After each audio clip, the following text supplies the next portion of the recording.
E aí galera, tudo bom? Aqui é o Kazuma, trazendo mais um vídeo novo. O áudio está um pouco diferente porque eu mudei de quarto, mas bora pro vídeo. Continuamos com o Scroll falando que as ações de Vossa Alteza haviam provado que tudo que tinha dito era verdade, e por causa disso, todas estavam muito gratas. Roland, um pouco preocupado, fala que tinha pensado que iriam se despedir.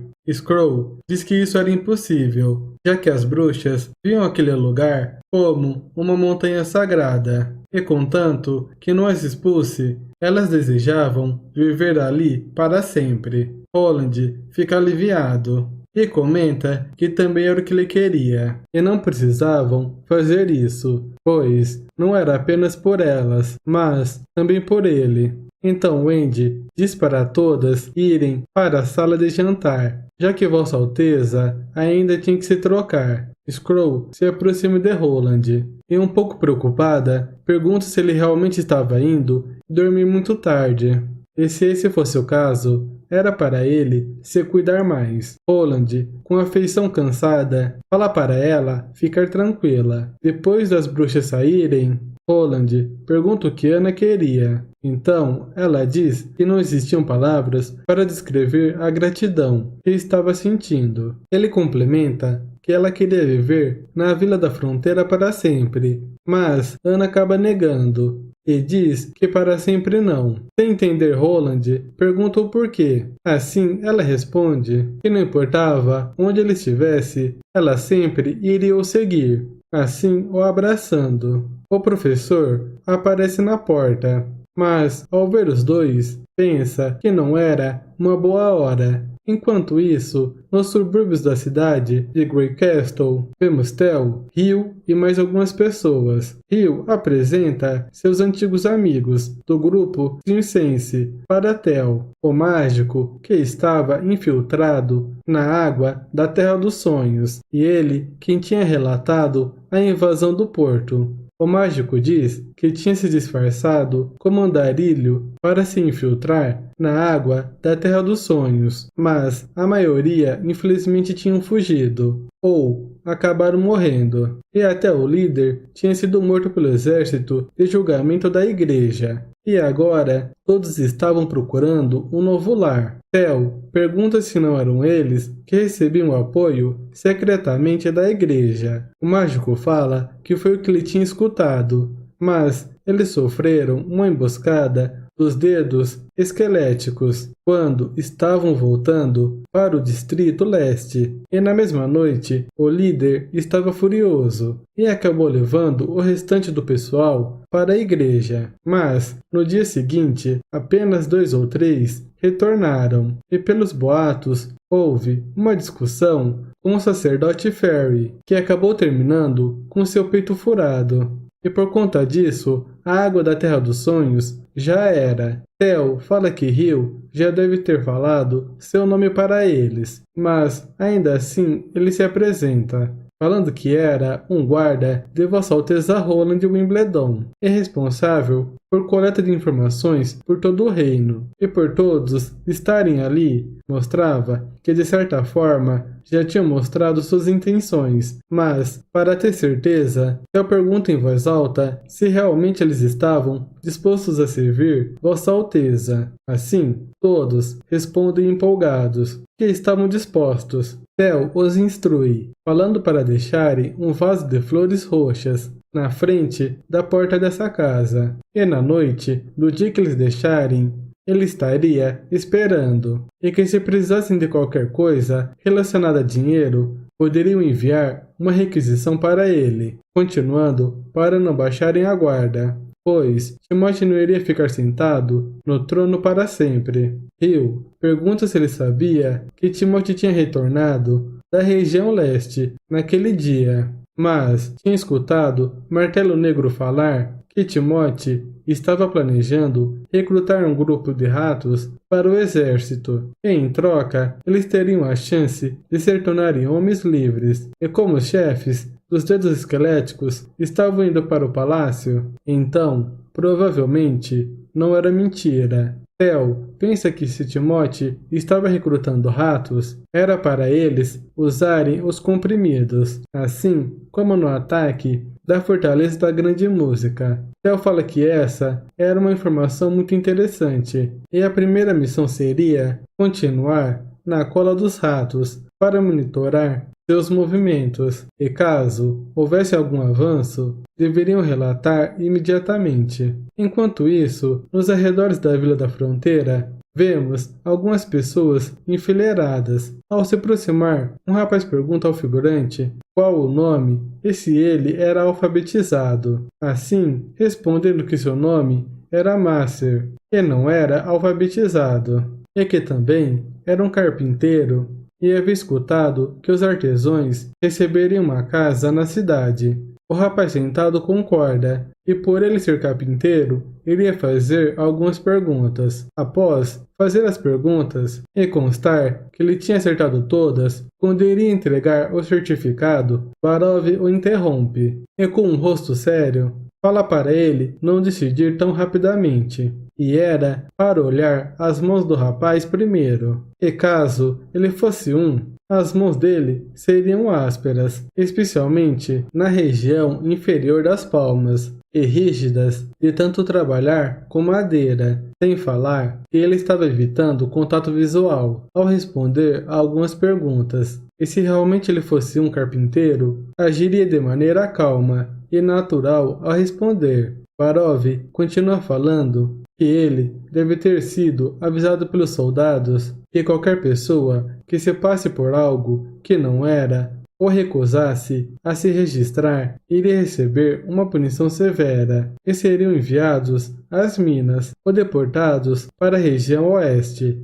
Então, Barov pergunta se ele realmente ainda achava que ele era um carpinteiro. Maser, com medo, diz que mentiu, e o vizinho dele era um carpinteiro, e tudo que ele tinha feito foi o assistir trabalhar. Depois de Maser ser levado, o rapaz sentado pergunta como Barov sabia de tudo isso. Barov fala que durante os meses dos demos, ele tinha feito um censo populacional para Vossa Alteza, e assim acabou interagindo com todos os carpinteiros da cidade. Então, não se esqueceu dessas características. Assim, falando que quando o rapaz estiver fazendo alguma pergunta, ele deveria prestar atenção na pessoa com quem estava falando, e apenas aqueles que respondessem de maneira honesta seriam dignos de serem entrevistados pessoalmente por Vossa Alteza Roland. Mais tarde, vemos Barov falando para Roland que o custo para manter cada refugiado era muito caro, e se não trabalharem para a Vila da Fronteira por pelo menos 10 anos, simplesmente não terá sido viável trazê-los. Roland diz que não esperava que demorasse quase 3 dias para lidar com 6.000 refugiados,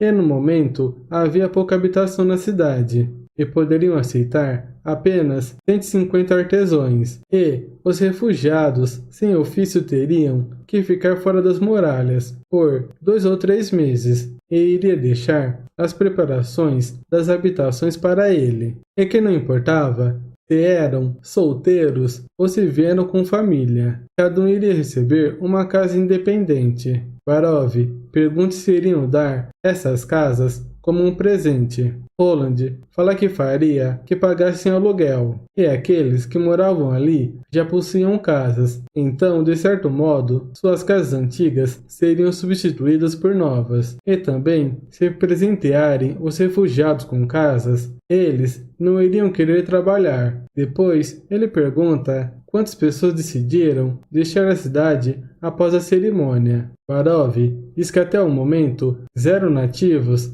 e 7 servos, mas vários refugiados do leste decidiram ir embora, e no total somavam 115 pessoas. Roland pensa que já esperava que isso acontecesse, quando tinha tomado a decisão de colocar uma bruxa no palco, e os nativos tinham aceitado totalmente as bruxas, e o número de servos que foram embora era menor do que tinha previsto. Roland diz que não esperava essa reação dos refugiados do leste, pois, apesar de terem sua terra natal destruída e ficarem sem lugar para onde ir, ainda decidiram ir embora. Barov recomenda executar todos eles, pois eles estavam muito determinados a ir embora. E se esse é o caso, era óbvio que não iriam colaborar com o rei governante no futuro. Roland o interrompe e diz que as pessoas realmente devotas à igreja deveriam ser os refugiados que decidiram ficar na capital, mesmo tendo que enfrentar o vírus, e aqueles que foram embora podem não ter sido capazes de mudar de ideia e continuavam teimosos, acreditando que as bruxas eram a raiz de todo o mal, e mesmo que acreditassem que no futuro se tornariam inimigos, ele não queria matar um grupo de civis só porque não concordavam com o que eles pensavam. Então, pediria para Rochinol investigar esses fugitivos, e se encontrasse algum espião entre eles, todos seriam mortos. Barov concorda e diz que iria lidar com a distribuição de habitantes. Roland fala que ele não precisava se apressar e era para ele vir tirar algumas fotografias com ele. Mais tarde, vemos Roland falando que a Vila da Fronteira ainda não era muito grande, mas assim que desenvolvesse, a Terra do Sul iria conectar com a Fortaleza da Grande Música, e a magnitude aumentaria em dezenas de vezes, e se fosse andando, levaria 1 ou 2 dias para ir do leste ao oeste, e além da criação de cavalos ser cara, também não tinha tempo e recurso para ensinar todos a montar a cavalo. Então, puxando um pano, Roland diz que pretendia vender aquele meio de transporte, pois era fácil de usar e custava muito menos do que um cavalo. Carter pergunta o que era aquilo, e que as duas rodas nem eram ao menos paralelas, então seria difícil manter o equilíbrio. E se tinham que alimentar com algo como cenouras ou feno. Roland fala que se chamava bicicleta e que eles iriam entender melhor após a sua demonstração, e que pretendia abrir uma fábrica de bicicletas no distrito industrial para conduzir esse meio de transporte, além de recrutar trabalhadores. Também tinham que espalhar a notícia para que todo o território ficasse sabendo sobre isso. Esse também tinha sido o motivo para o chamarem ali. Então, todos deveriam aprender a comandar de bicicleta. E Soraya iria fazer uma pintura sobre isso. Também queria que todo seu povo a veja, e contanto que pagassem 1 ou 2 moedas de ouro, poderiam usar o mesmo meio de transporte. Depois, vemos Carter andando de bicicleta, e Machado de Ferro diz que ele era incrível, pois tinha domado a bicicleta praticamente de imediato. Empolgado, Carter pergunta se a Soraya tinha pintado, e a garota concorda. Ao ver a pintura, ele diz que parecia mais bonito do que ele mesmo. Depois, vemos Roland falando que deveria retornar à conversa com Kyle, pois tinha uma nova tarefa para ele. Kyle fala para ele ir em frente, contanto que não seja nada sobre ir a uma cerimônia ou algo do tipo. Roland ri sem graça, então diz que precisava de mais ácido, pois a quantidade feita não era mais o suficiente. Então a tarefa dele seria criar um sistema de produção química que pudesse produzir convenientemente os 2 ácidos, e como ele não entendia muito sobre esse tipo de coisa, iria deixar a responsabilidade de pensar em tudo com ele. e conseguindo ou não fazer, ele iria precisar desses 2 ácidos e por conta disso pretendia construir mais 3 laboratórios ao lado do Rio das Águas Vermelhas, além de contratar candidatos qualificados. E caso não tivesse tempo para ensiná-los, ele poderia pedir para algum dos seus alunos os ensinassem, pois pesquisar e criar um sistema de produção de ácido industrial levaria muito tempo. Depois, vemos Barov caindo. Carter pergunta se ele estava bem. O velho concorda e diz que ainda precisava de mais uma pintura. Carter fala para ele ficar do lado e colocar as 2 mãos nos guidões, e que na verdade seria melhor haver uma diferença na composição das 4 fotografias. Barov diz que estava mesmo ficando velho. Vemos Kyle saindo, enquanto Roland pensa que iria precisar de armas ainda melhores para quando a Grande Guerra chegar. E pensar nisso estava dando dor de cabeça, então iria comer um pouco de peixe seco. Mas, antes de pegar, Hoshino aparece e pergunta se era isso o que ele estava procurando. Roland fala que tinha pensado que ela ficaria na neva pelo resto da vida.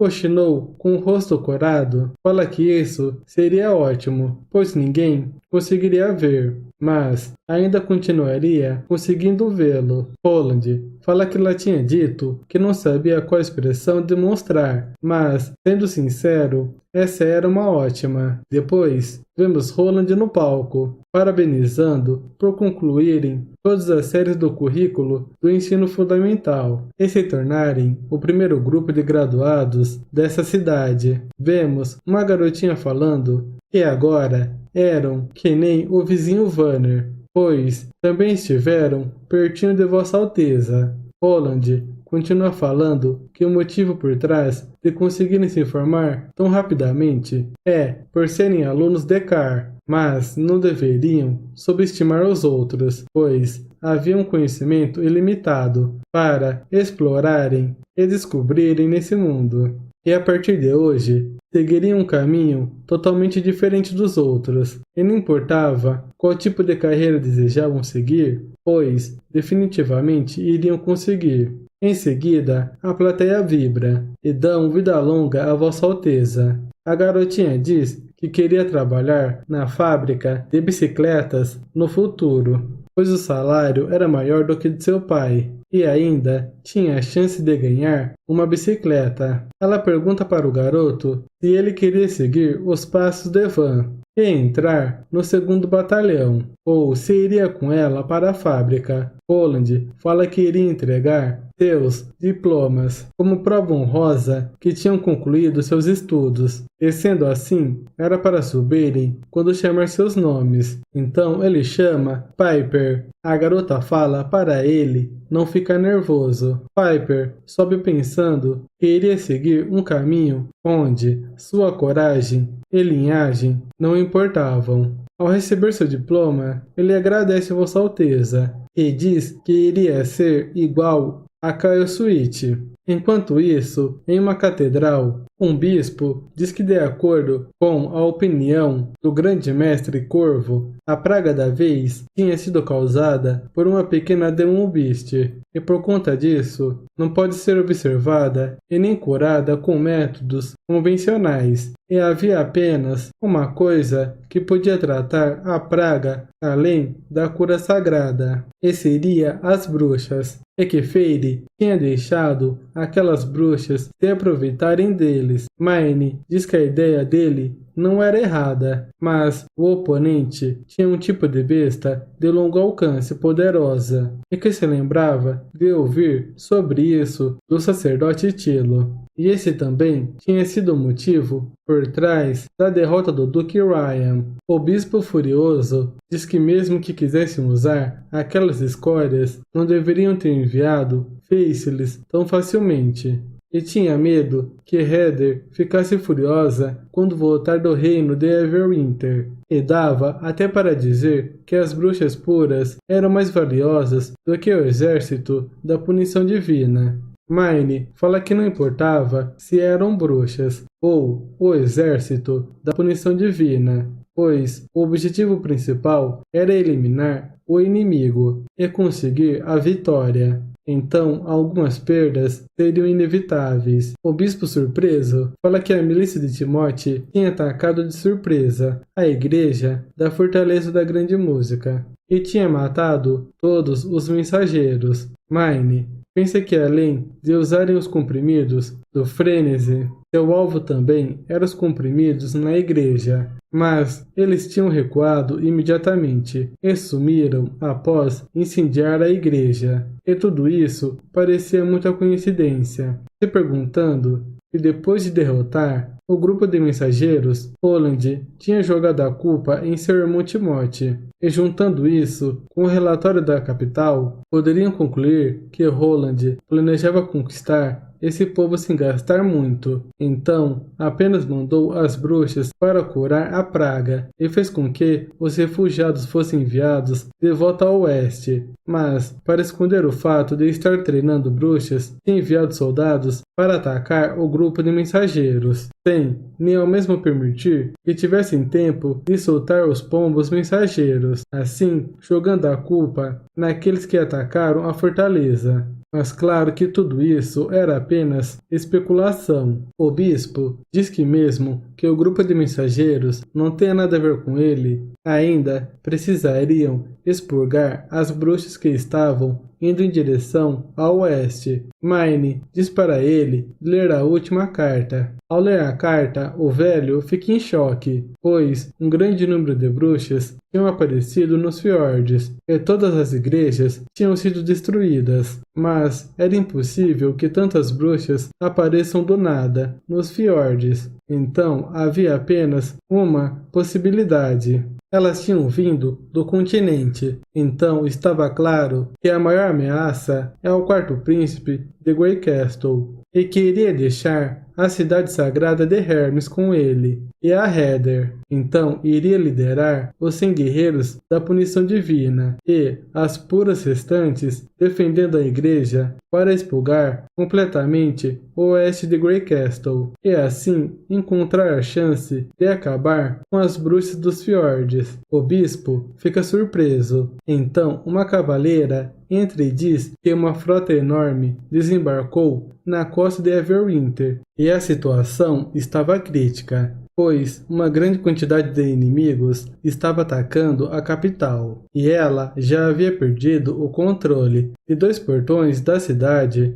quando a mensagem foi enviada, pois Heather estava enviando todos os seguidores para impedir a invasão, mas havia inimigos demais, e eles estavam usando comprimidos do frenesi. Em seguida, vemos vários corpos no chão, e dentro da igreja, vemos Heather em pé. Garcia fala que ela tinha 2 opções: pedir salvação ao seu Deus ou pedir perdão a ela. Mas, mesmo que o fizesse, ainda iria cortar os seus dedos e membros um por um, para que sentisse na pele a dor e o sofrimento que ela tinha levado ao povo no Porto das Águas Claras. E com um tom de sarcasmo, ela pergunta se não estava sendo muito bondosa.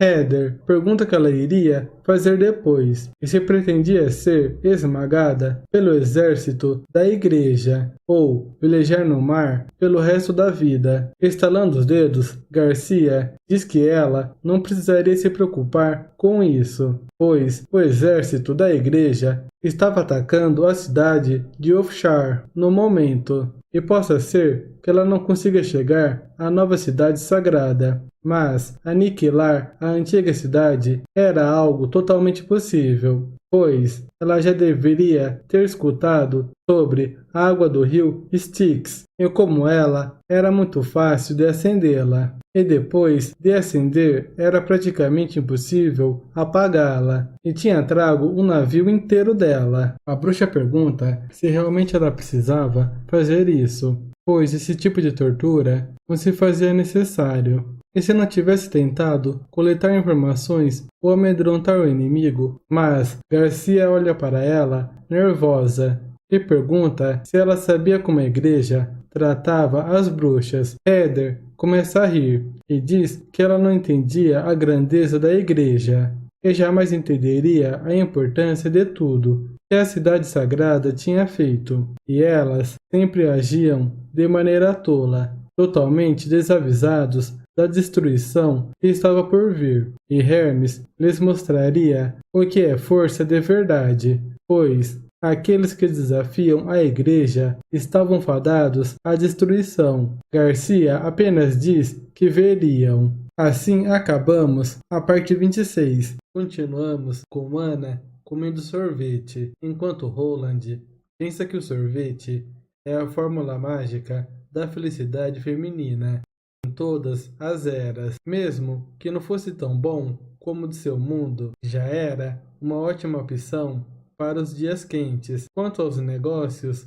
a população estava crescendo, as fábricas estavam indo bem, e o comércio da indústria leve estava começando a se expandir. Oxinou avisa que Meg e Relâmpago estão ali. Relâmpago pergunta por que foram chamadas. Roland suspira ao pensar que elas destruíram outro ninho, e mostrando uma carta, ele explica que amanhã será o último dia de verão e pede a Meg para entregar sua carta para Tilly. A garota confirma confiante. Relâmpago pergunta se elas ficariam muito tempo sem se verem. Meg explica que se atrasou devido ao plano de limpeza da senhorita Tilly, mas dessa vez vai voltar assim que possível. Roland pensa que a cidade tem um grande charme, pois ninguém quer ir embora dela. Relâmpago e Meg combinam de explorar o ninho de águia depois quando voltar. Roland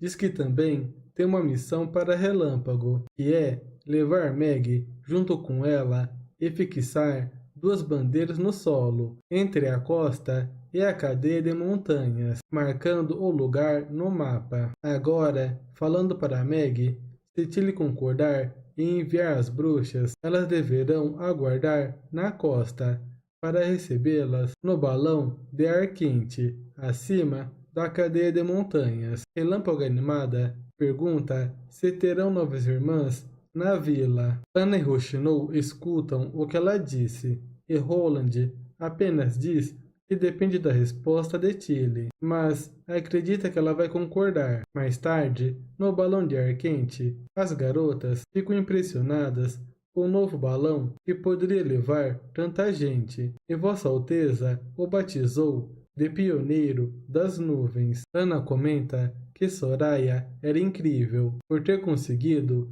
criar o revestimento para uma bolsa de ar tão grande. Roland explica que sem Soraya não conseguiriam fazer essa bolsa de ar e pensa que o grande dirigível não estava tão longe de se tornar realidade e só precisavam encontrar um material leve. Ele também reflete que esses monstros voadores gigantes não teriam nenhum inimigo natural, e mesmo que a precisão das bombas fosse decepcionante, ele ainda estava bastante ansioso para atacar a cidade sagrada da igreja, seja pela água, terra ou pelo ar. Ana pergunta por que ele estava rindo. Elírio comenta que ele deveria estar pensando nas novas bruxas. Roland fica sem palavras. Em seguida, Wendy diz que é incrível que Cinza e as outras tenham conseguido reunir tantas bruxas. Roland menciona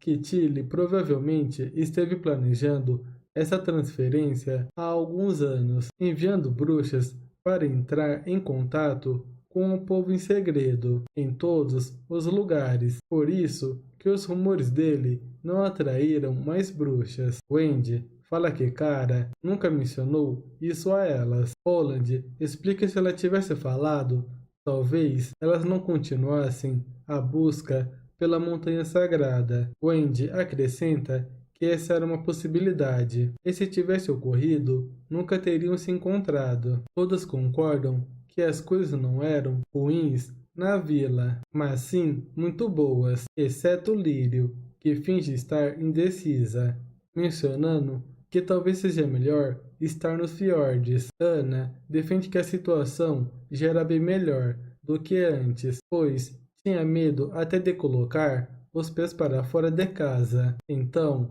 Lua zomba de Lírio, dizendo que ela recusou o convite de Cinzas da última vez, e mesmo assim continua fingindo que odeia esse lugar. Lírio, envergonhada, diz que Lua era uma idiota. Todos dão risadas.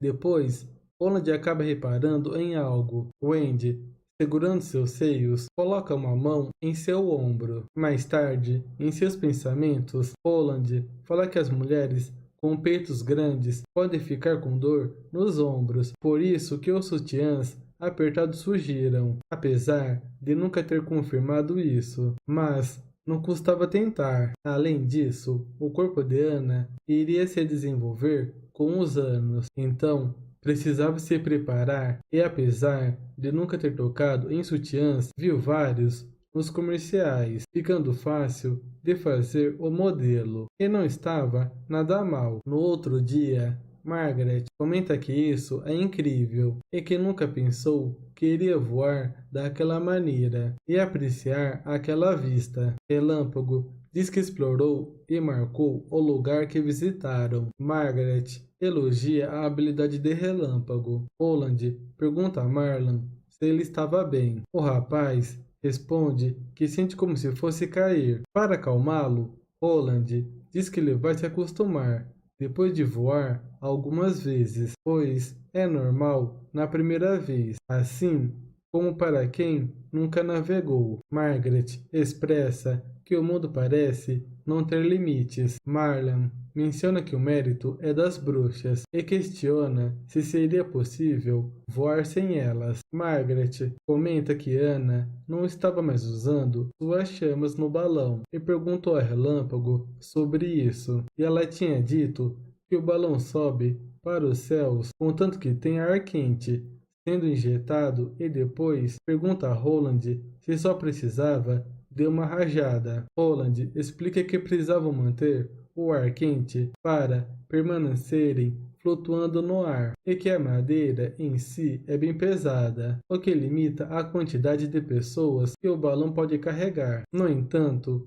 ele menciona que existe um método especial para resolver esse problema. Margaret fica animada e pergunta se ele consegue resolver. Holland concorda, mas avisa que é um pouco trabalhoso. Margaret fica aliviada e diz que espera que ele possa fazer 4 ou 5 balões e que não precisavam ser grandes, sendo suficiente para transportar apenas uma pessoa. Holland pergunta se Margaret gostaria de colocá-los em um barco e ela confirma e diz que uma vez que não pode estender o mastro, poderiam voar nos balões e com eles os guardas poderiam identificar piratas. Holland, animado, menciona que eles não seriam baratos, custando 1000 moedas de ouro. Margaret responde que certamente todos os mercadores que operam nos fiordes adorariam ter um ou dois. Marlon acrescenta que mesmo que não esteja confortável ainda, é algo que sua caravana precisa e ajudaria na divulgação nos fiordes. Holland pensa que 1000 moedas é 5 vezes o valor de custo, e ele não esperava que eles aceitassem facilmente.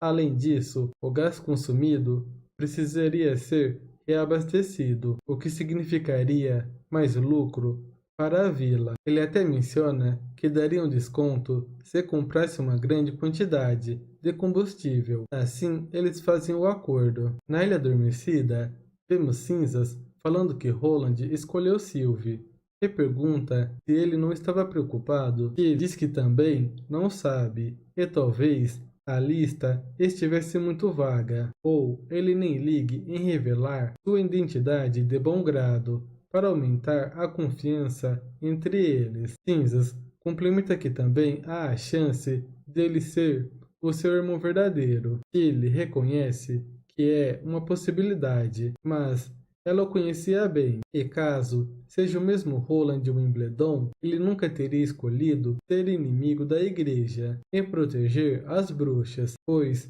sempre fugiu de desafios ou dificuldades desde criança. Mesmo quando foi enviado para a Vila da Fronteira, nunca ouviu reclamar. Cinzas complementa que com a iniciativa de Roland em escolher Sylvie, não há mais a necessidade de enviar mais bruxas, mas Tilly ainda quer continuar as enviando. Cinzas tenta argumentar, mencionando que Lotus é a bruxa mais importante da Ilha Adormecida, pois ela é quem repara as casas de terra e consegue mudar a topografia. Mas quanto a Evelyn e a Vela, ela acredita que não haveria problemas em enviá-las, já que possuem habilidades menos úteis. Tilly olha para as cinzas seriamente e pergunta o que é útil e o que não é, pois estava enviando as bruxas com a esperança de formar uma aliança e não para abandoná-las, e não importava o quão bom ou ruim fosse a habilidade de cada uma, pois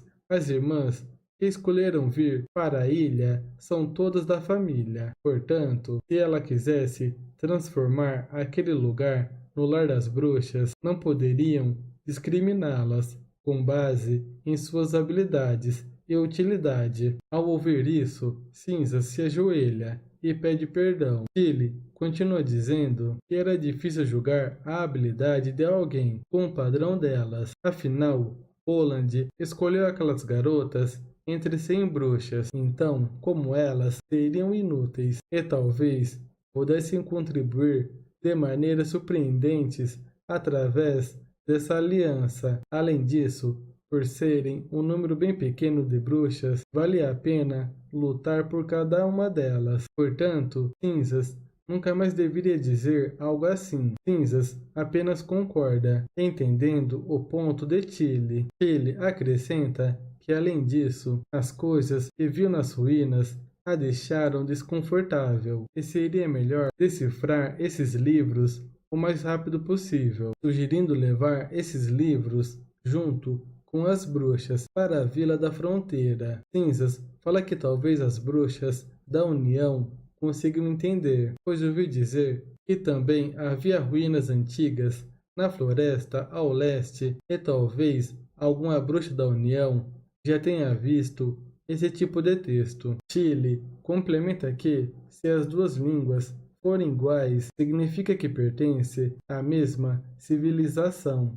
Além disso, ela não estava culpando Cinzas, pois tudo o que ela disse fazia sentido, exceto sobre a habilidade das bruxas. Esse Lotus ficar fora por muito tempo pode afetar a ocupação da próxima ilha, então elas devem trazê-las de volta antes do inverno. E para evitar mal-entendidos, também vão levar algumas bruxas combatentes para ajudar a vila nos meses dos Demons. Cinzas concorda em ir com elas. No mar, vemos um barco. Depois, vemos Sylvie alimentando Meg. O capitão comenta que aquela gaivota nunca ficará perdida e até pode sentir uma tempestade chegando. Sylvie concorda e sugere que não se apressem em usar uma nova rota. Depois comenta que estava acostumada a observar as coisas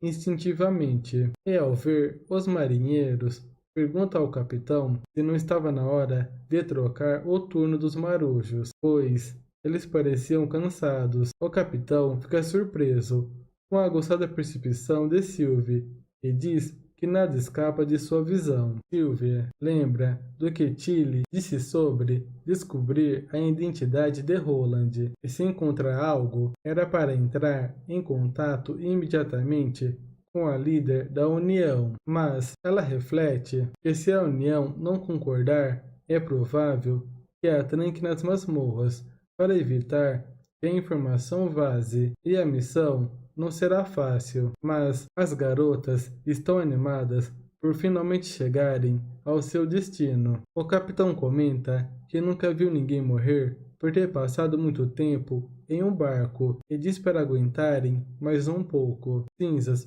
fala para Vela que ela deve escrever uma carta e alguém virá buscá-las em breve. Vela pergunta se Cinzas não irá acompanhá-las. Cinzas responde que seu trabalho é garantir a segurança delas e depois irá voltar, pois Tilly precisava dela e que não precisavam se preocupar, pois todas as bruxas da União as veriam como irmãs, e se tiverem algum problema, é só procurar o Wendy, uma das bruxas da União. Cinzas então adverte que nunca fiquem sozinhas com o líder Roland. Evelyn pergunta o motivo dessa advertência. Cinzas fala que ele toca na bunda das mulheres. As meninas ficam preocupadas, enquanto Sylvie de longe fica sem entender o que estava acontecendo. Então o balão começa a surgir atrás das montanhas e todas perguntam o que era aquilo. Cinzas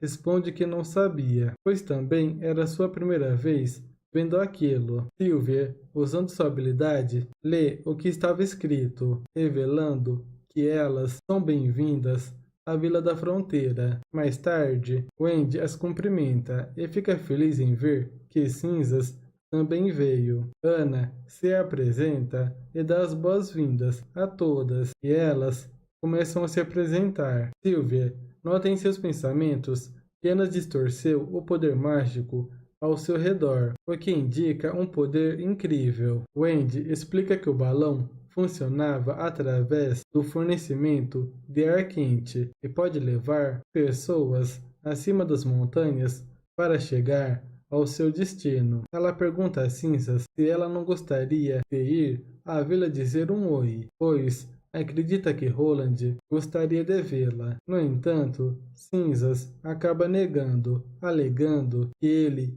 não a receberia muito bem após a tentativa de roubo de suas bruxas, pedindo para Wendy para cuidar das garotas. Wendy concorda e em seguida todas sobem no balão. Ana estala os dedos animada e diz que estão partindo. Molly se despede na praia, enquanto o balão sai voando. Relâmpago, também animada, pergunta qual é a habilidade de cada uma, e ela quer ser a primeira a ver. Wendy pergunta se todas estão bem. Sylvie responde que está um pouco tonta, e em seus pensamentos, Sylvie admite que usou seu olho mágico por força do hábito, e não esperava que existissem tantas paisagens maravilhosas ali, parecendo até magia. Wendy pede a ela para respirar fundo, pois é normal não se sentirem confortáveis na primeira vez voando. Sylvie agradece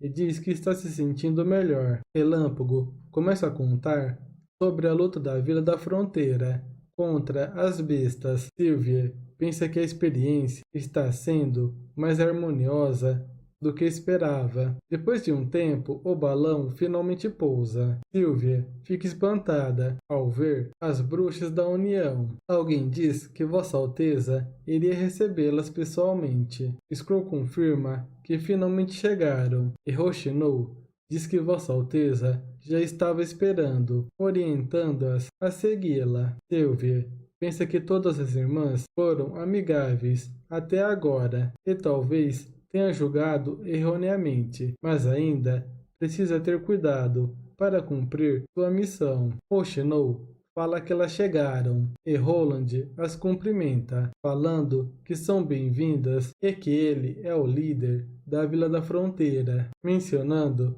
que como Tilly é sua irmã, elas podem se sentir em casa, assim como na ilha adormecida. Enquanto Roland fala, vemos Sylvie em segundo plano, observando atentamente. Em seus pensamentos, ela nota que ele não está usando uma pedra de retaliação, não apresentando nenhum traço mágico em seu corpo, e não parece estar disfarçado ou sendo controlado por algum feitiço. Tudo isso leva Sylvie a concluir que esse homem é de fato Roland em pessoa. Mais tarde, Rochinol pergunta se há algo de errado, questionando se Roland estava tão entusiasmado com as novas bruxas ao ponto de precisar beber para conseguir dormir. Roland responde que isso é uma bobagem e pergunta sobre como está a relação com as novas irmãs. Ele explica que a nova casa ainda não está pronta e, portanto,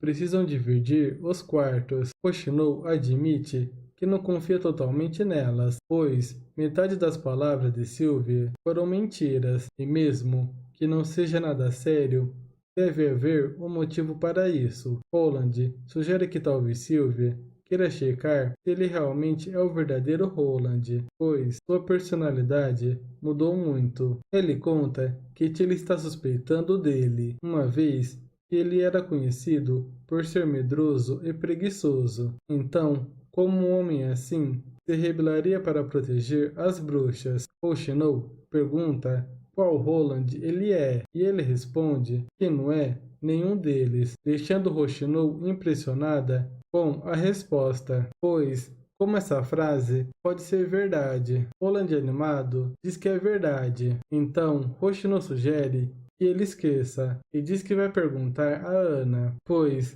não se importa contanto que ele seja o Roland que ela conhece. Roland concorda, afirmando que ele é o mesmo desde que a conheceu. Assim, acabamos a parte 27. Continuamos no escritório de Roland, onde as garotas cumprimentam Prota. Roland pede para relaxarem, pois não se importava muito com formalidades, e elas poderiam conversar com ele como se fosse uma pessoa normal. Ele continua dizendo que não daria nenhuma tarefa para elas nessa primeira semana, e que poderiam andar pela vila tranquilamente, já que ninguém iria tratá-las mal por serem bruxas. Além disso, ele menciona que já exterminou a igreja na região oeste, tornando o lugar seguro como a Ilha Adormecida. E após o jantar, haverá aulas de educação fundamental, e elas receberão um salário de 1 moeda de ouro por mês, além de férias remuneradas e descansos nos fins de semana.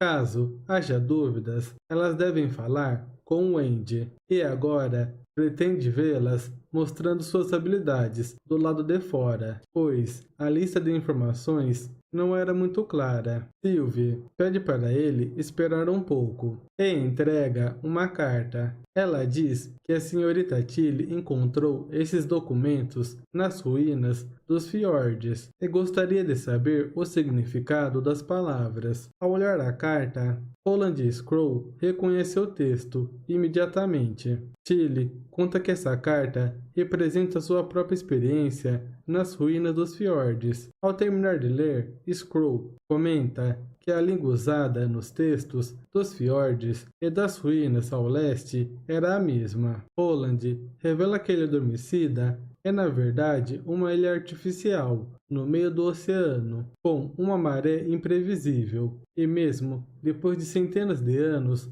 os mecanismos ainda estão funcionando. E é incrível ter uma relíquia tão incrível nos fiordes. Scroll acrescenta que a irmã de Roland estava no caminho certo e questiona por que a igreja construiu as ruínas e depois as abandonou. Wendy lembra que não só as construções foram apagadas, mas também os registros de 450 anos atrás foram eliminados, levantando a questão do que estavam escondendo. Roland fica em silêncio por um momento e em seguida diz que Tilly estava traduzindo os documentos por causa de sua inteligência, e ele planeja enviar as informações que conseguiu para ajudá-la em suas traduções. Nos seus pensamentos, Roland pondera sobre a importância de não falsificar nem esconder esse tipo de informação, pois, se puder descobrir o que aconteceu 400 anos atrás, poderá se preparar para a situação mais cedo. Ele sugere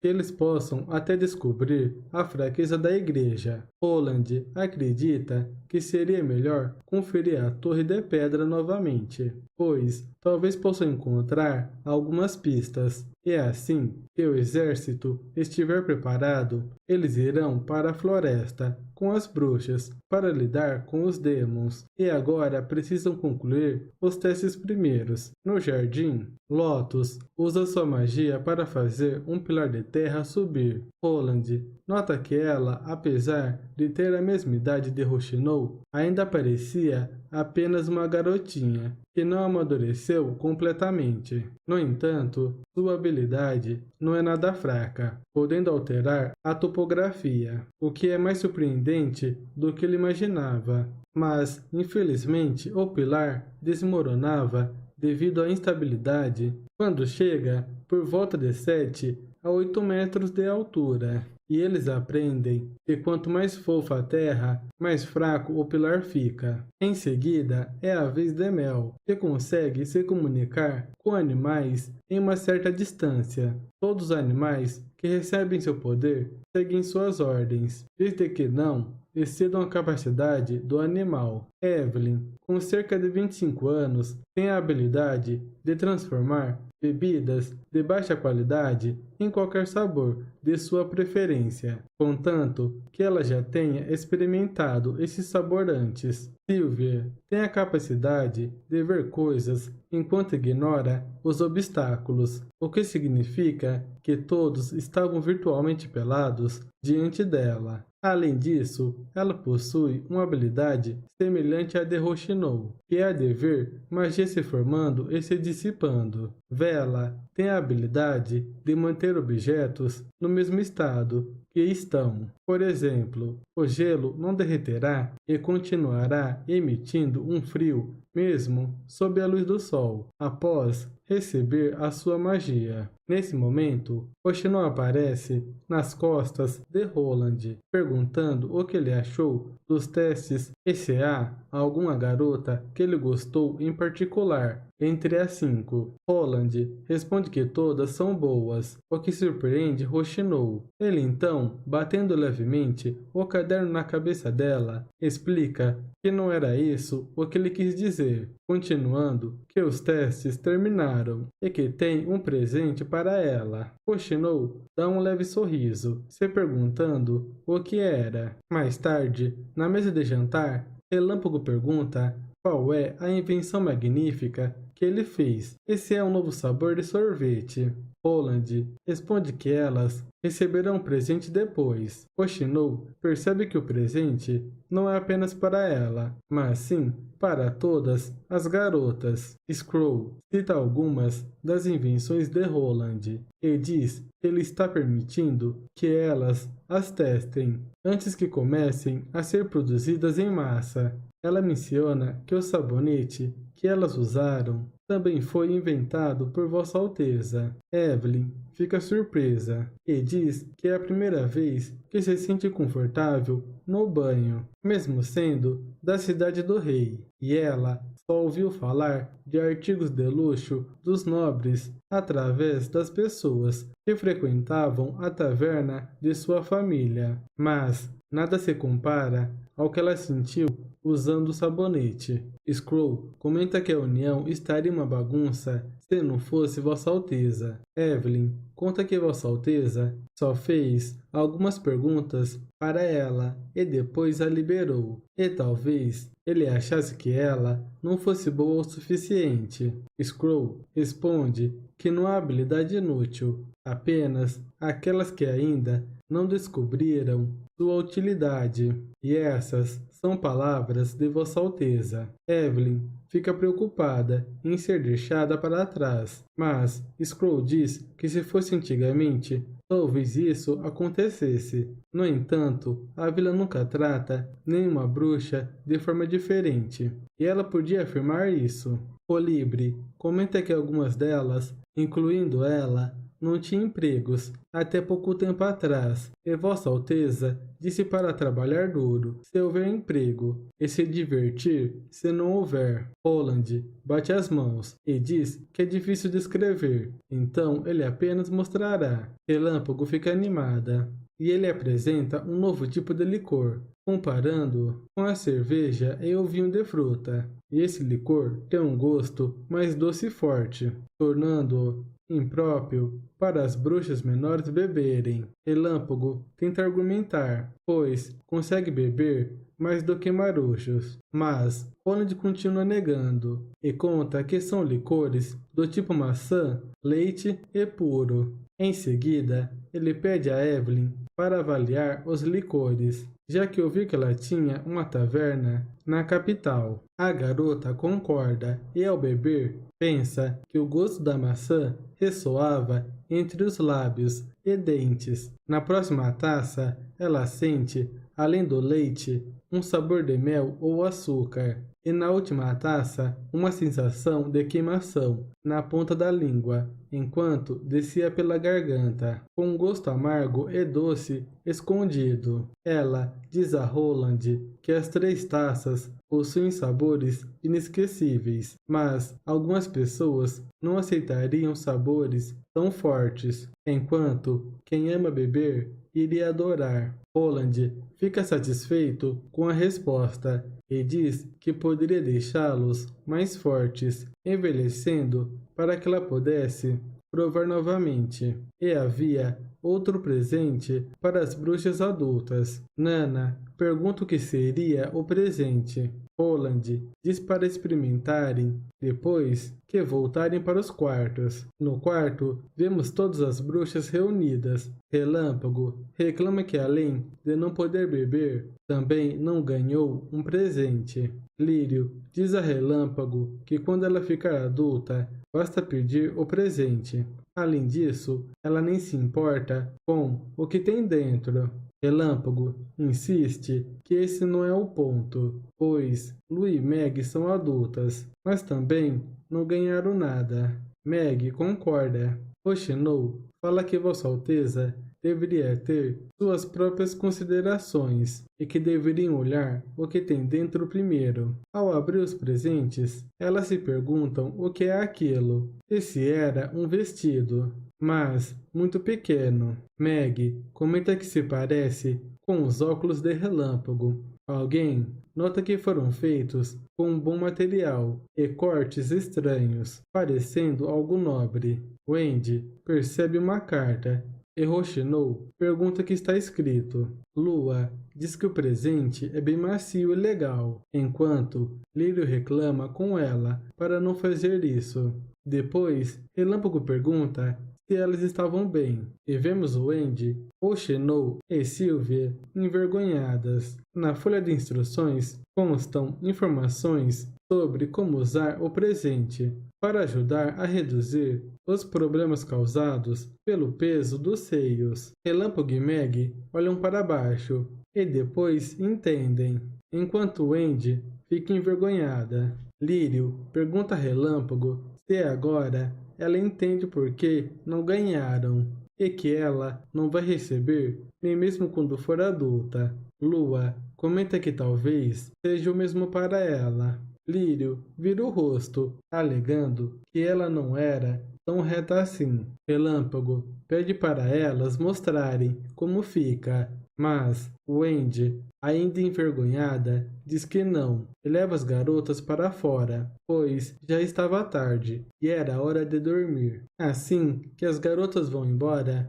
Wendy fica aliviada e pergunta como Vossa Alteza pode enviar isso tão de repente. Rochinol acha que está tudo bem, pois todos acabarão usando algo do tipo em algum momento, mas lembra que todas tinham tamanhos diferentes. Então, Vossa Alteza observou atentamente o tamanho de cada uma. Então Rochinol sai correndo. No quarto de Ana, Rochinol pergunta o que ela achou do presente de Vossa Alteza. Ana está animada e conta que está usando e que é muito conveniente. E pergunta se Rochinol gostaria de ver, mas Rochinol diz que não precisava e só queria perguntar se ela achou estranho. Ana questiona o porquê e que Vossa Alteza gostaria de produzir para vender ao povo. Então, teriam que testá-los para ajudá-lo, comentando que parece bom,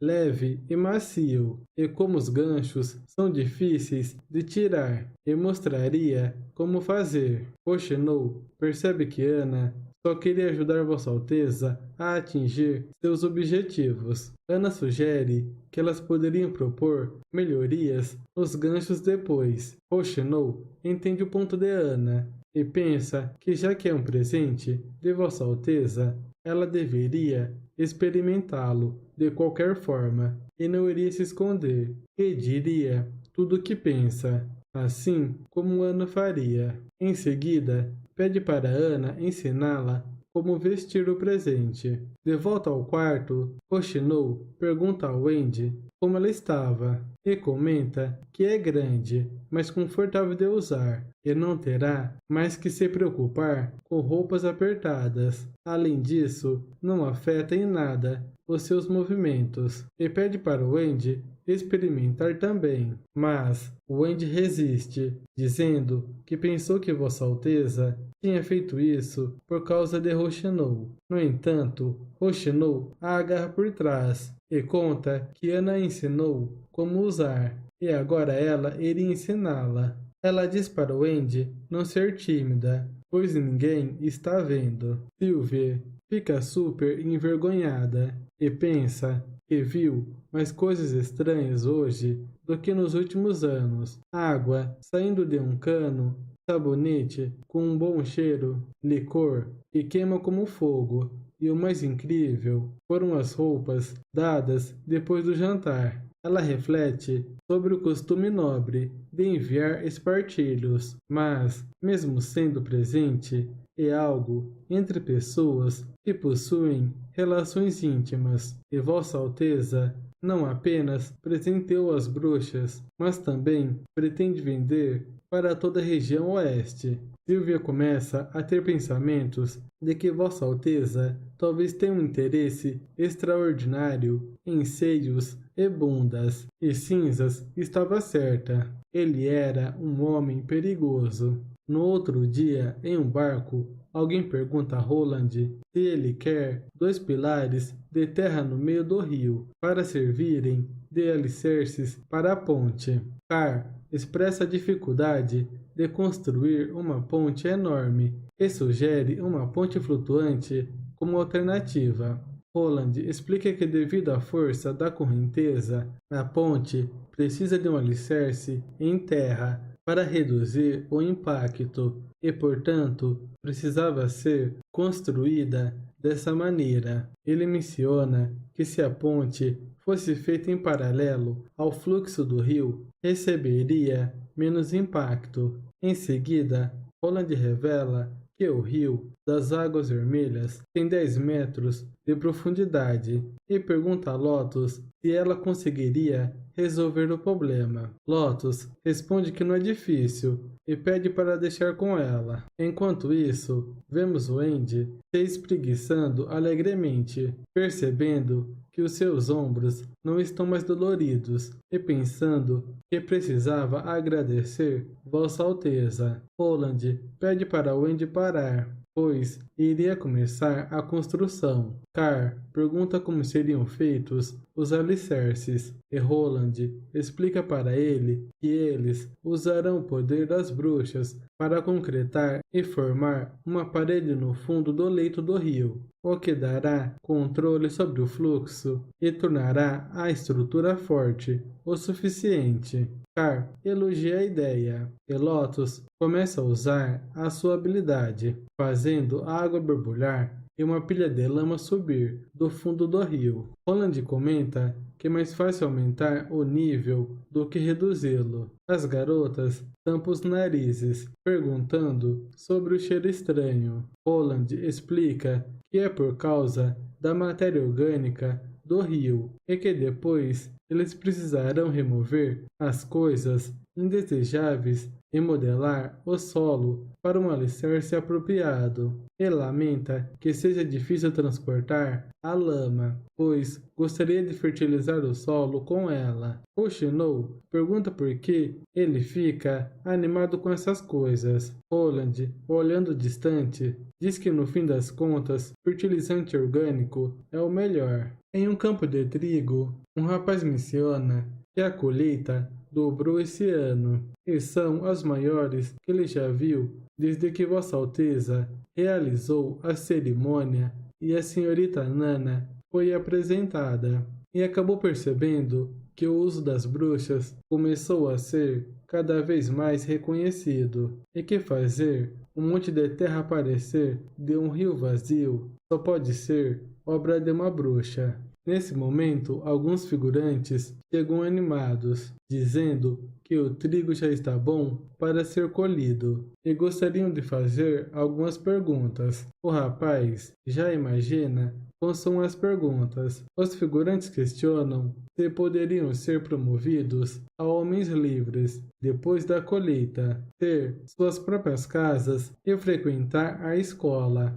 O rapaz responde que eles devem olhar o slogan: trabalho cria riqueza. Trabalho muda vidas e garante que, contanto que trabalhem duro, terão a oportunidade de se tornarem homens livres, pois essa é uma promessa de Vossa Alteza. Outro figurante menciona que, se forem promovidos, poderão ficar com 30% do trigo da colheita. O rapaz complementa que eles podem usar esse trigo para vender, comer ou até mesmo fazer a sua própria plantação, mas a prefeitura proíbe vendas privadas, tanto para habitantes locais quanto para mercadores estrangeiros, considerando isso um crime com pena de prisão e apreensão da colheita. Um dos figurantes pergunta se Vossa Alteza pagaria um preço muito baixo pelo trigo, mas o rapaz tranquiliza a todos,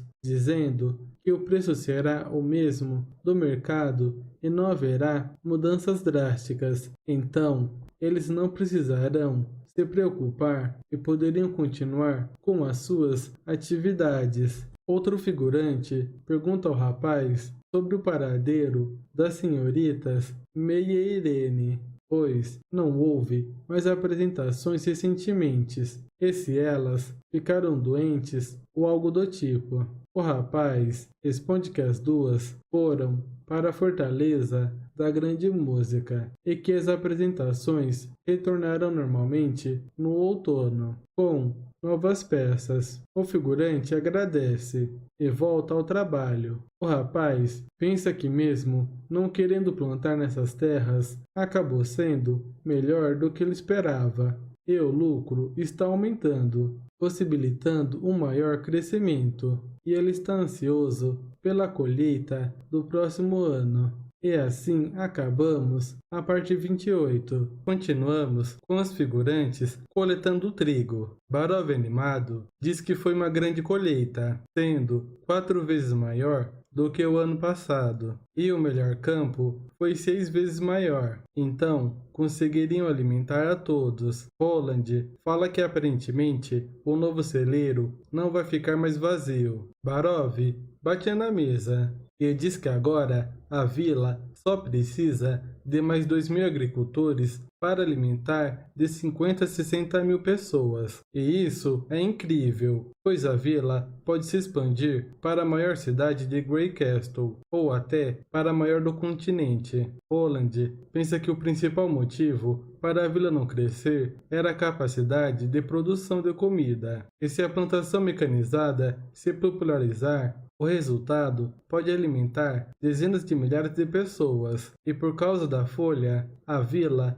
teve uma grande colheita. E depois de conseguir alimentar mais pessoas com o mínimo de agricultores, liberarão eles dos campos, transitando-os imediatamente para a produção industrial. No ano seguinte, terão ferramentas de ferro e máquinas voltadas para o campo. Com isso, a produção só tende a aumentar. Roland, em cima de um palco, faz um pronunciamento, pedindo para todos o ouvirem. Ele diz que o governo cuidará deles depois de se tornarem homens livres, e que poderiam escolher se continuariam no campo ou tentariam encontrar trabalho na vila. Quando a pesagem de grãos acabar, os promovidos serão pronunciados. Todos os figurantes dão vivas a Vossa Alteza. Roland continua dizendo que, além disso, no próximo ano, contanto que a produção atingisse a meta, todos poderiam ser livres. Portanto, eles deveriam trabalhar duro, pois, como ele disse,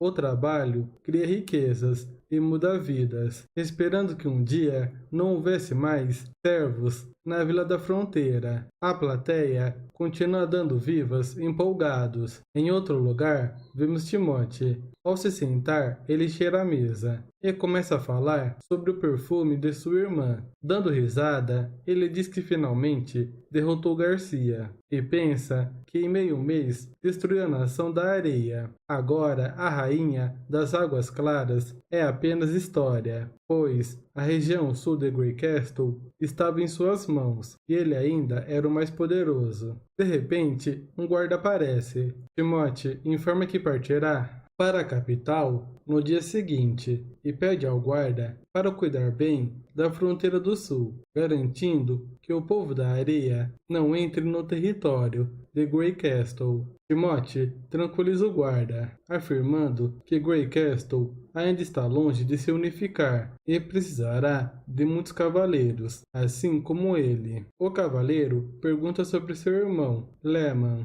que foi para o oeste, pois não há notícias dele. Timóteo responde que ao retornar à capital, buscará notícias sobre ele, e a prioridade do guarda é queimar todo esse lugar, para que todos vejam que o lar de Garcia se foi, e aqueles que tomaram o comprimido, mas não morreram, também devem ser queimados junto com o Porto das Águas Claras. O guarda concorda com a ordem. Depois, Timóteo reflete sobre os feitos de Roland, como ele derrotou o Duque, entre outras coisas. Depois, se questiona como Roland conseguiu fazer tudo isso e esconder sua verdadeira natureza durante todo esse tempo. E talvez ele tenha encontrado algo na Vila da Fronteira que o mudou. Timóteo menciona o nome de Roland e prevê que mais cedo ou mais tarde ele se ajoelhará diante dele, implorando piedade. Na igreja, o Papa pergunta se Heather morreu e lamenta,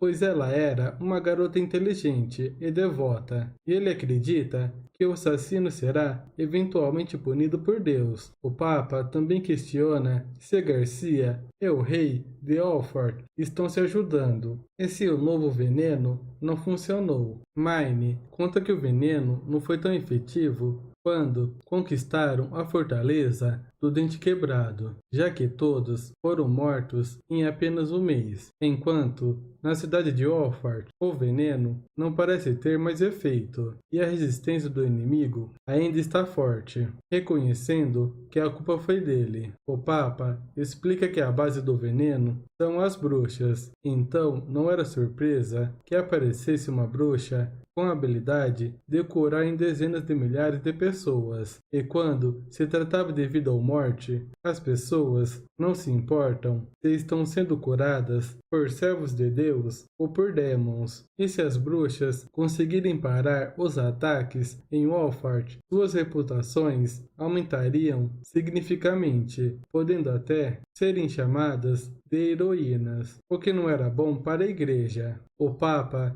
diz a Mine que não deve se preocupar com a perda de soldados da punição divina, pois a reunião da terceira princesa com o rei de Alford é uma oportunidade para pegá-los todos de uma vez, e ele quer que Mine o acompanhe. Mine pergunta sobre o que se trata a oportunidade. O Papa explica que o plano original era esperar mais 2 anos antes de usá-los para resistir ao aumento das bestas, e isso é chamado de cerco bestial nos registros, e para funcionar adequadamente requer pelo menos 3 ou 4 bruxas, e seu alcance é maior do que catapultas e balistas. Muralhas comuns não terão chance de resistir à destruição dos projéteis de ferro. Como isso vê dos inimigos deles, os demons do abismo. A igreja escondeu o cerco bestial nas profundezas de uma caverna. Assim, quando ele for usado, não deixar que os civis os vejam. E para evitar que Garcia e o rei de Alford fujam, ele enviará 2 bruxas puras para ajudar na luta. Mine fica confiante, pois as bruxas puras, sob o comando do Papa, são as mais fortes. De volta à vila, no castelo, Sirius diz que a quantidade de moinhos não será suficiente para moer toda a produção de trigo.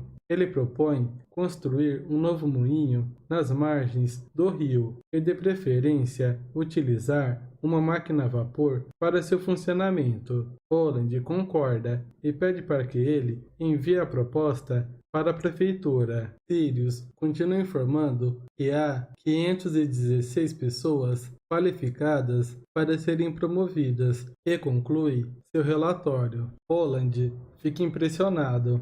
Em seguida, Scroll começa a apresentar seu relatório, mencionando que 2 turmas de estudantes completaram a educação fundamental. A maioria desses estudantes começou a estagiar na prefeitura. Além disso, 46 pessoas estão trabalhando na prefeitura, 20 na fábrica de bicicletas, 30 se inscreveram para o 1º batalhão e 5 se inscreveram para o laboratório. Kyle acha que a quantidade é muito pequena. Roland agradece. Kyle diz que Roland precisa encontrar outra pessoa para essa posição, pois não queria participar dessas reuniões. Ele acrescenta que a falta de mão de obra é um problema, e quanto mais pessoas melhor, e para ele fornecer o livro de química intermediário o mais rápido possível, para que possa pensar em uma forma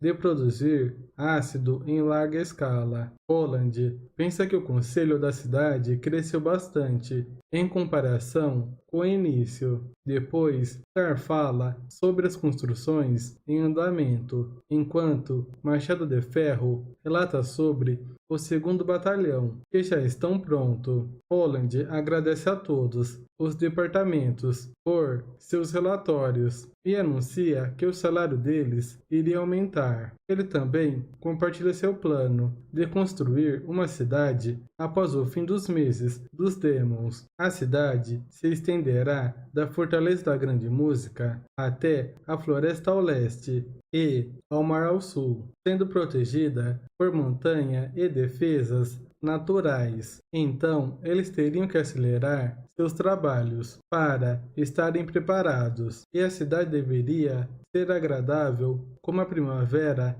em meio ao frio interminável do inverno. Mais tarde, Barov comenta sobre o assunto de salários, e talvez eles não consigam pagar, mas Roland pede para ele não se preocupar, pois iriam receber dinheiro com as vendas de máquinas e dos balões para Margaret. Barov também menciona que o Sr. Kyle foi muito rude com Vossa Alteza. Roland dá risada e diz que a cortesia não é o ponto forte de Kyle, mas ele sempre mostra entusiasmo por sua área de atuação. Mais tarde, vemos Kyle contando algo. Em seguida, ele pensa por que há tantos lugares vazios e se aquela lista era completa de elementos. E a mente do príncipe é absurda, pois, como ele, não poderia lembrar de algo tão importante. Vemos, alguns momentos antes, Roland pede para ele não ficar assim, pois existe uma regra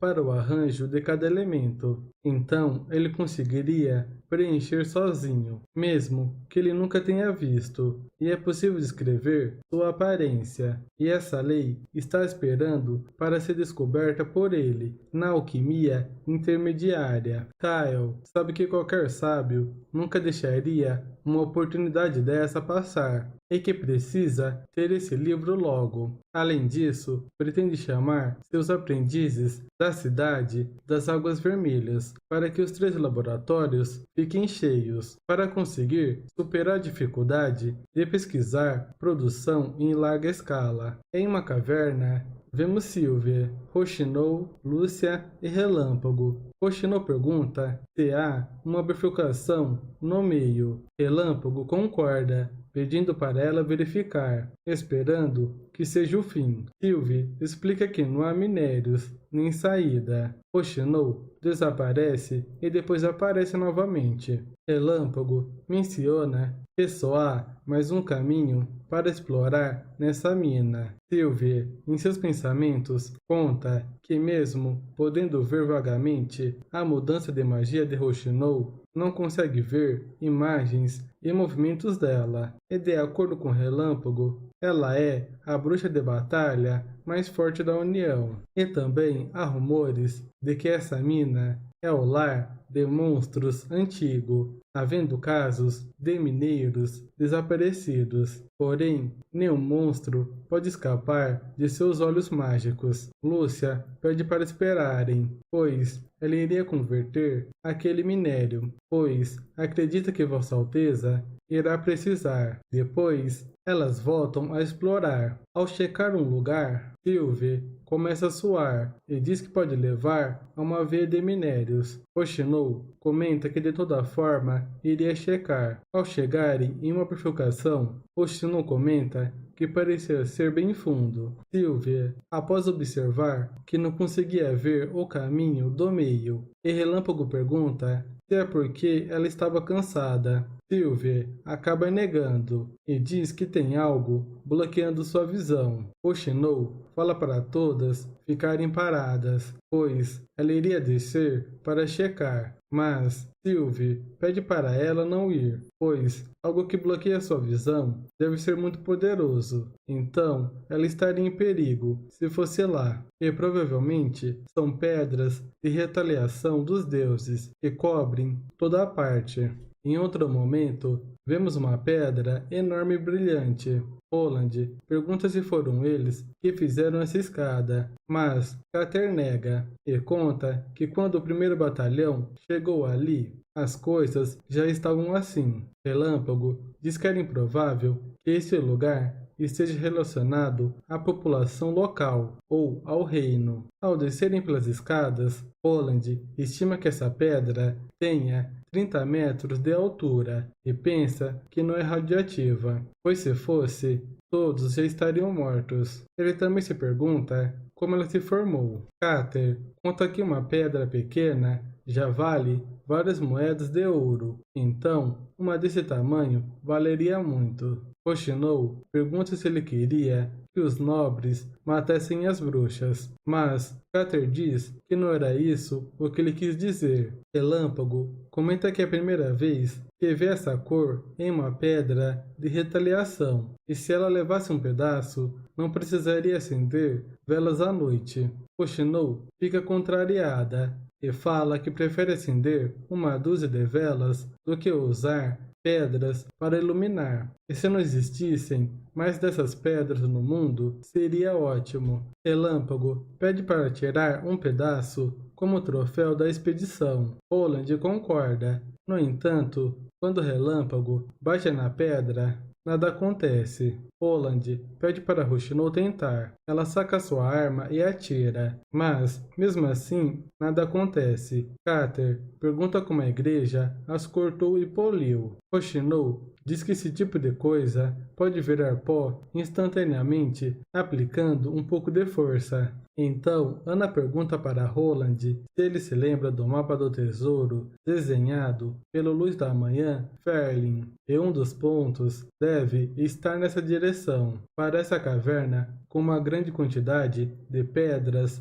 de retaliação. Mais tarde, Scroll diz que se o palpite de Ana estiver certo, esse mapa talvez seja o que a igreja deixou quando procuravam uma mina de pedras de retaliação. Mas por que abandonaram tudo depois de passar tanto tempo esculpindo a escada de pedra no fundo da caverna? Roland diz que, julgando pelo preço das pedras, não é um recurso facilmente descartado. Agora que a igreja de Taquila é uma área proibida, talvez a resposta para essa pergunta só seja revelada se forem para a Torre de Pedra na floresta a oeste, ou talvez nunca saiba. Mais tarde, Evelyn pergunta para Vela se Roland lhe deu alguma tarefa recentemente. Vela confirma e conta que ele pediu para ela usar suas habilidades em algumas peças de metal para que fossem mantidas em temperaturas ambiente, mas ela não sabia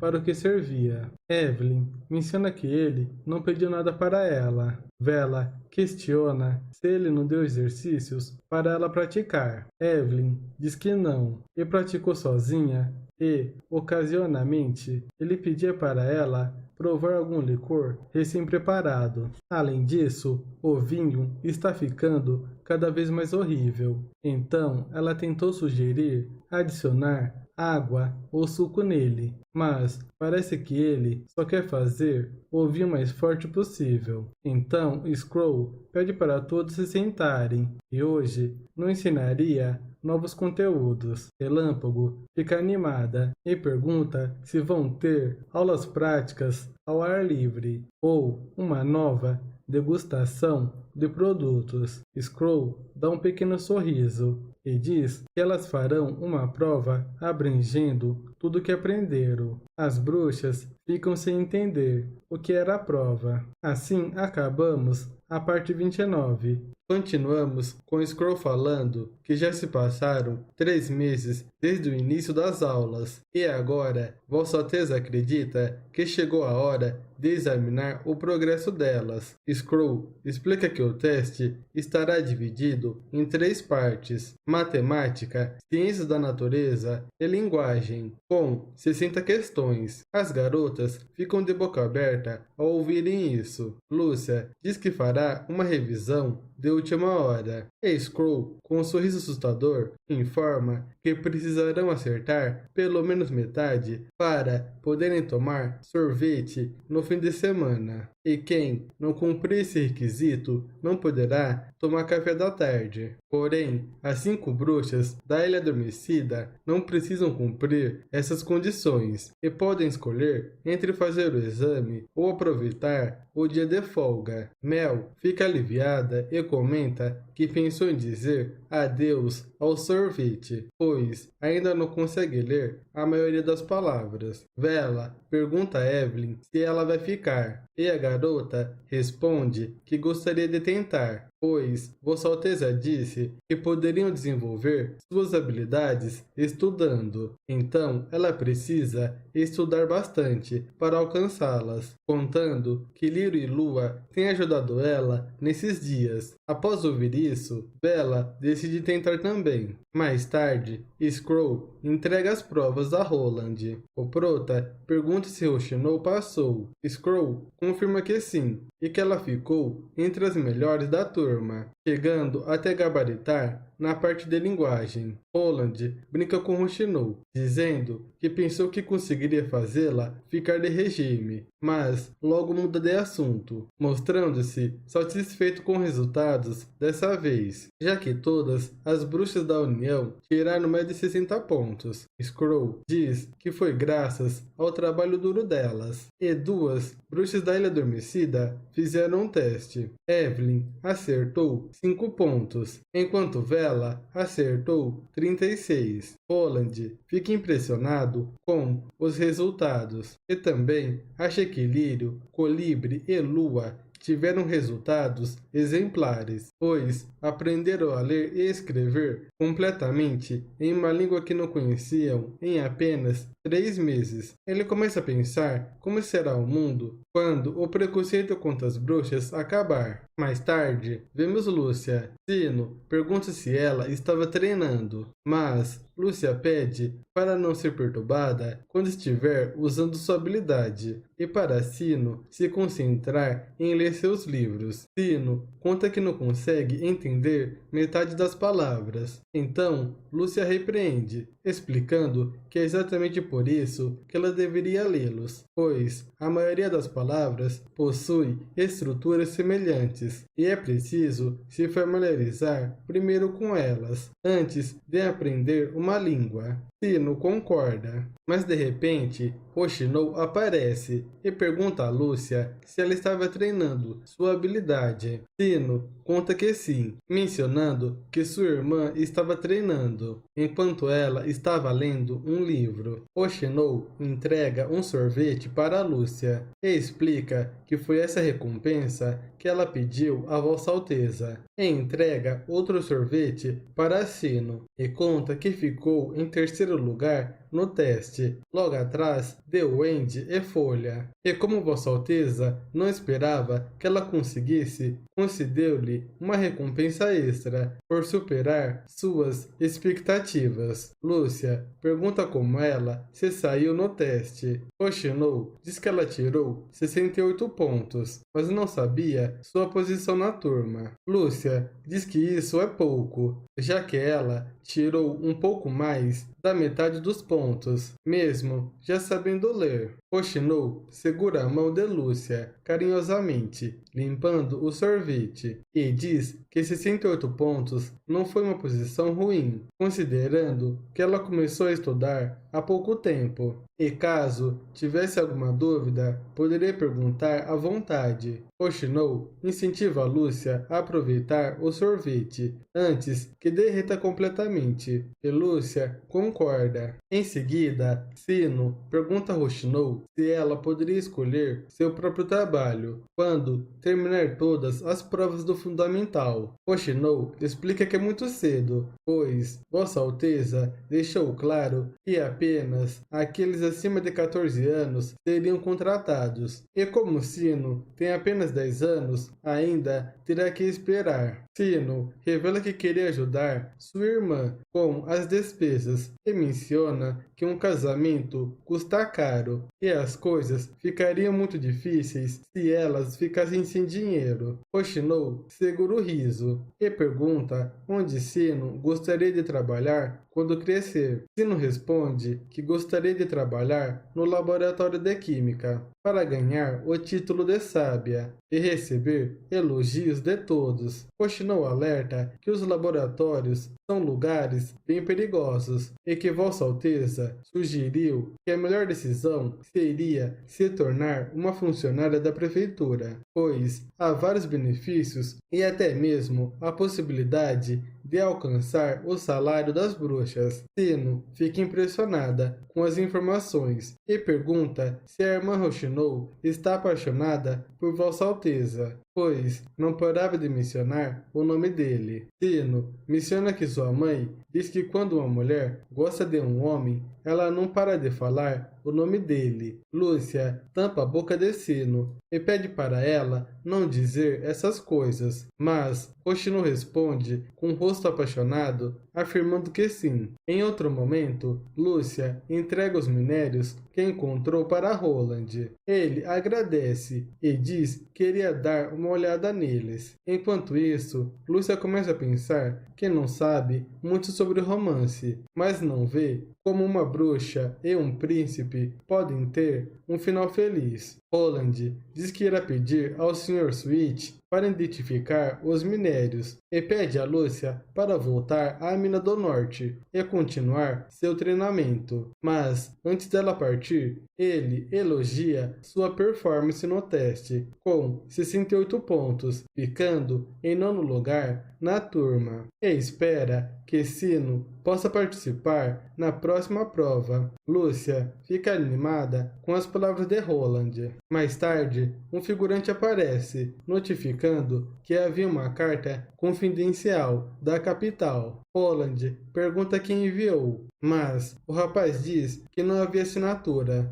e Roland supõe que provavelmente foi Tel, pelo jeito que estava escrito. A carta dizia que um exército de 1000 homens havia partido da capital e estava seguindo para o oeste. Em outro lugar, vemos uma salva de palmas e vários figurantes. Irene pergunta a May se ela conseguiu atender às expectativas dela. May responde que notou melhoras e que ela já consegue se virar no palco. A garota ao lado pergunta sobre ela também, e May diz que ela ainda tem muito o que aprender, citando todos os erros cometidos. Um figurante diz que a senhorita May é bem rígida, mas sua atuação foi bem aceita, pois ainda podem ouvir os aplausos que não pararam. De repente, aparece uma mulher chamada Bella Dion, que começa a debochar delas, afirmando que são atores ruins que fugiram da roça para se apresentar ali em segredo. Irene pergunta o que ela disse, e a mulher continua a provocar, dizendo que pessoas como ela não deveriam nem estar na fortaleza da grande música, e peças como a delas de terceira categoria nem deveriam ser bem-vindas. Então, elas começam a discutir. May percebe que Bella Dion é de um grupo diferente e muito famoso, e o teatro está pensando em torná-la a próxima estrela do Oeste. E parece que Bella está repreendendo Irene e os outros, mas na verdade, May sabe que ela está tentando atingi-la, pois Bella não consegue vencê-la em habilidades nem em fama. May conclui que Bella não ficaria calada enquanto não terminasse de humilhá-los. May começa sua defesa, explicando que os custos estão sendo pagos pela prefeitura da Vila da Fronteira e são negócios, não conto de fadas. Ela sugere que, em vez de acreditar em especulações, Bella deveria usar mais o cérebro. May acrescenta que só atores medíocres sofrem com a queda de renda e que sempre teve o apoio da nobreza, independente do clima, enquanto ela se apresentou no palco a céu aberto, na capital. E mais uma coisa, o Diário de uma Bruxa, que Bella chamou de ruim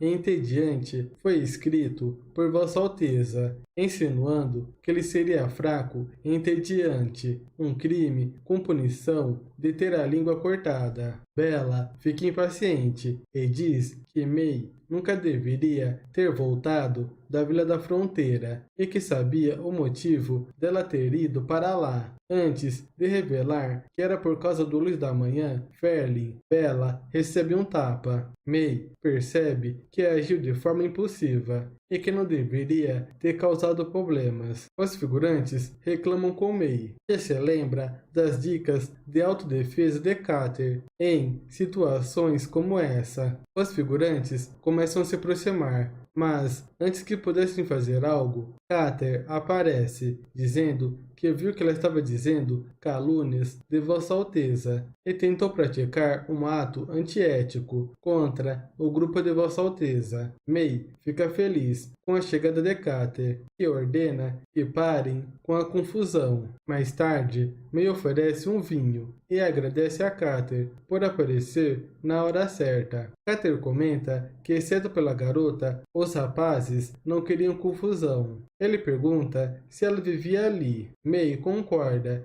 dizendo que é bem comum. Carter pergunta sobre sua família e May responde que sua mãe faleceu há muito tempo e que arrumou um trabalho para seu pai no teatro, com tarefa simples. Carter se desculpa pela pergunta e May pede para ele não se preocupar. Carter conta que viu um pôster dela e foi vê-la em um palco de verdade, e explica que foi do jeito que ele imaginou, mesmo só vendo o final, e a atuação dela foi maravilhosa. May pergunta se ele já estava lá, e Carter, sem jeito, diz que não estava espionando e que foi apenas uma coincidência, e ele estava na fortaleza porque Timóteo enviou tropas para causar problemas novamente. Então, antes que Carter pudesse beber, May pega a taça de sua mão e diz que, como ele tem trabalho para fazer, já estava bom, mas que ele poderia convidá-la para uma bebida depois de terminar suas tarefas. Cutter concorda com um sorriso. Mais tarde, vemos Roland fazendo um pronunciamento. Ele diz que, considerando o estilo de Timóteo, ele tentará aumentar seu exército saqueando civis e os forçando a tomar comprimidos. Um dos figuras pergunta o que são os comprimidos. Roland explica sobre eles e instrui todos se abrigarem junto de seus familiares e servos dentro das muralhas da fortaleza. O figurante pergunta sobre seus bens e comida, e Roland responde que eles têm 3 dias para transportarem o máximo que puderem. Ele também instrui que os civis das vilas próximas devem se reunir na fortaleza. Todos concordam com a decisão.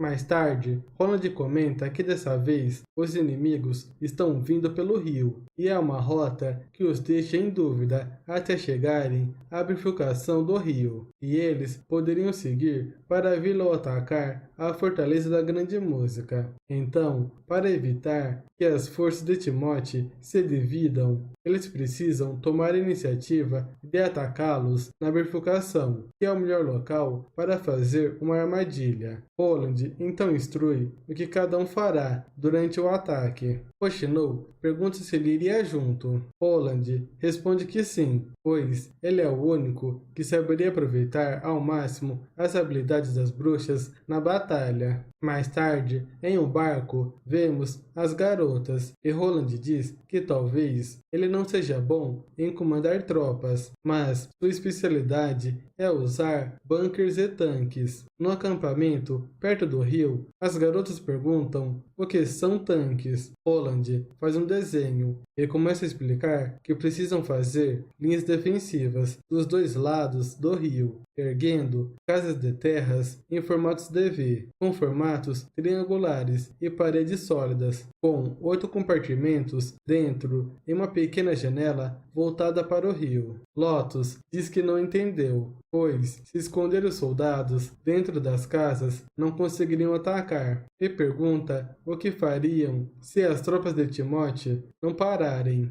Roland está confiante de que não conseguirão passar. Além disso, Foley iria camuflar as casas de terras criadas por Lotus, que se tornariam navios de guerras indestrutíveis, realizando tiros fatais disparados pelas janelas, e eles não errariam pelo elemento surpresa, e mesmo que os barcos não afundem ou com vez, se tornaria inútil. No dia seguinte, Vanner manda os soldados se prepararem para o combate. Eles conversam sobre a camuflagem e a incrível habilidade das bruxas, mas são repreendidos por Vanner, que os lembra de seguir os passos aprendidos no treinamento. Os inimigos são avistados e os canhões são preparados para o combate, esperando o sinal. Sylvie usa sua habilidade para ver os movimentos dos inimigos e diz que não iria demorar muito. Impaciente por Roland não dizer nada, ela tentou chamar, mas Roland demonstra seu poder e os canhões são disparados, causando estragos nos navios inimigos, desorientando eles. Sylvie passa mal após usar sua habilidade e ver o massacre de perto. Roland aconselha ela a descansar. Sylvie pensa que então essa era a incrível invenção que Meg e Relâmpago contaram, mas não tinha prestado muita atenção nelas. O exército de Timóteo começa a avançar após sair da água, mas Brian manda eles apontarem, e vemos as perderneiras atirando. Vários soldados inimigos caem, deixando os outros espantados. Então, eles começam a recuar. Roland, vendo tudo isso, por sua luneta, decide enviar tropas reservas para capturar os sobreviventes e pede para Sylvie acompanhar o Machado de Ferro para garantir que ninguém escape. Sylvie pensa que se Vossa Alteza Tilly tiver as mesmas armas, talvez poderiam voltar para casa algum dia. Roland pensa que dessa vez o inimigo não teve tempo para se preparar e normalmente os comprimidos são guardados pelo comandante das tropas até o início da batalha. Por isso, não houve resistência. Machado de Ferro chega com 2 soldados, dizendo que acredita que eles possuem boa reputação. Os dois rapazes se apresentam e expressam o desejo de pagar por sua liberdade. Roland pergunta se eram eles que estavam liderando o ataque, mas um dos soldados esclarece que não, e era o Sr. Vicente, que agora está morto. Ele pede para serem desamarrados, esperando receber o tratamento tradicional até o pagamento do resgate.